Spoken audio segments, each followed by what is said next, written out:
Saudações acadêmicas, meu nome é Daniela Stoy.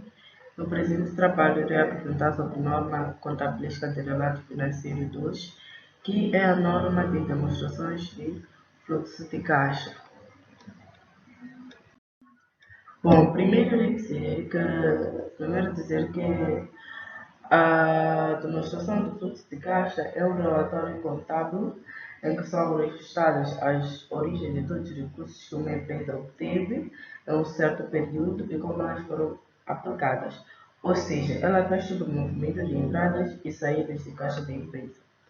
A demonstração do fluxo de caixa tem como objetivo apresentar a situação histórica de caixa ou equivalente de caixa. E tem como um âmbito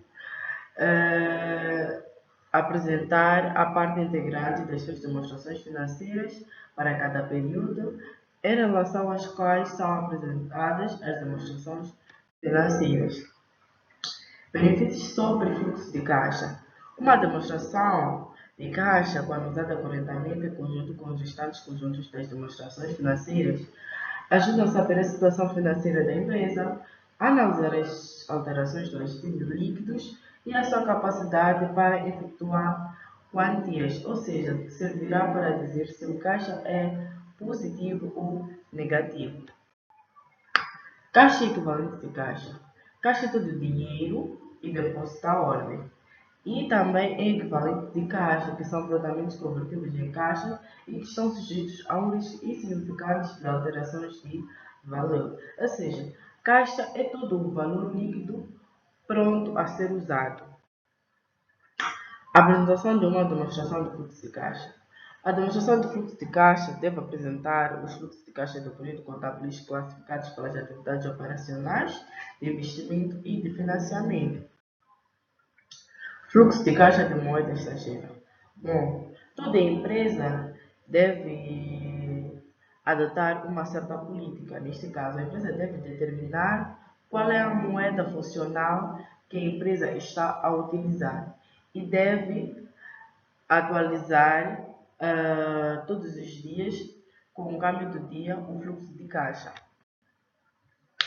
Alterações nas participações detidas em subsidiárias e noutras entidades. Os fluxos de caixas totais que resultam de obtenção ou perda de controle em subsidiárias ou outras entidades devem ser mostradas separadamente e classificadas como atividades de investimento.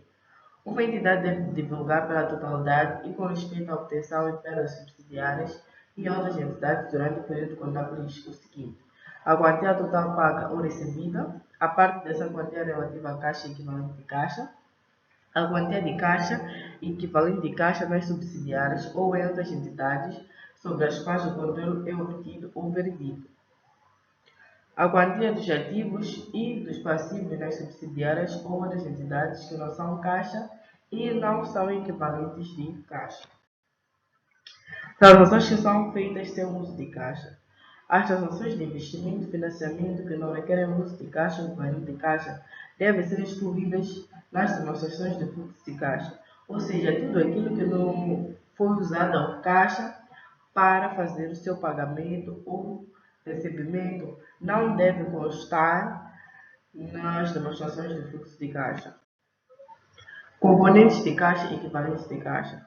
Uma entidade deve divulgar os componentes de caixa e equivalentes de caixa e apresentar uma reconciliação das quantias mostradas na demonstração de fluxo de caixa com as equivalentes quantias mostradas no balanço, ou seja, deve-se fazer uma reconciliação daquilo que consta na demonstração de fluxo de caixa e aquilo que consta no balanço.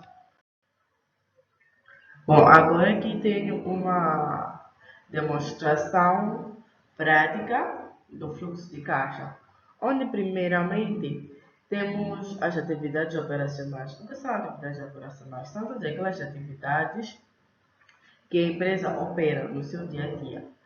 Primeiro temos recebimento de clientes. Recebimento de clientes será um valor a entrar na nossa conta, então ficará com um valor positivo no valor do 1.619. Depois teremos pagamento de fornecedores. O que é pagamento de fornecedores? Pagamento de fornecedores é toda a saída que a empresa irá fazer para pagar as mercadorias que a empresa comprou. E nesse caso, iremos retirar 1.322.000 para pagar os nossos fornecedores. E também iremos fazer pagamentos ao pessoal, que será no valor de 161.400. Fluxos gerados pela operações, pagamentos antes do imposto sobre rendimento, no valor de 10.000, é uma saída, então ficará como um valor negativo. Outros pagamentos relativos à atividade operacional, teremos um valor de 63.800 e temos outros recebimentos relativos a atividades operacionais, que teremos um valor de 4.100. Para obter o fluxo gerado antes das rubricas extraordinárias, iremos fazer os somatórios de fluxos gerados pelas operações, no valor de 135.600, e iremos acrescentar, iremos subtrair o valor de pagamentos sobre imposto e outros pagamentos relativos à atividade operacional. Iremos somar os outros recebimentos relativos à atividade operacional que constituem como um valor de entrada no caixa. Recebimentos relacionados com rubricas extraordinárias, teremos um valor de 600 medicais. Então, para ter os fluxos das atividades operacionais totais, faremos o somatório dos 65.900 e os 600 medicais, teremos um valor de 76.500. De seguida, iremos observar as atividades de investimento, em que iremos ver primeiro os recebimentos provenientes de imobilizações corpóreas no valor de 9.300 e dividendos no valor de 2.000 meticais, que teremos como recebimentos provenientes de imobilizações corpóreas e dividendos um valor de 11.300. Pagamentos respeitantes a imobilizações corpóreas, imobilizações incorpóreas e investimentos financeiros. Aqui teremos um valor de 57.100, 4.000 e 5.000 meticais.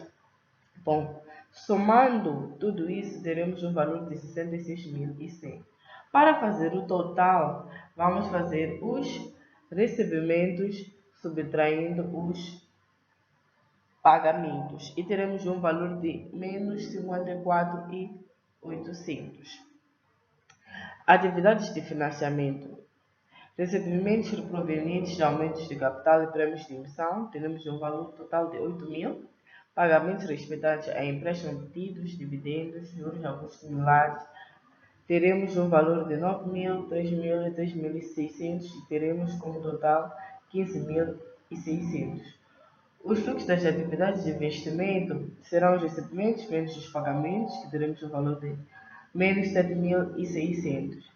Bom, para termos o total da variação de caixa e seus equivalentes, iremos subtrair o menos 7.600 do total dos fluxos das atividades de financiamento, subtraindo o valor de fluxos de investimento, de atividades de investimento, somado com o valor de fluxos das atividades operacionais.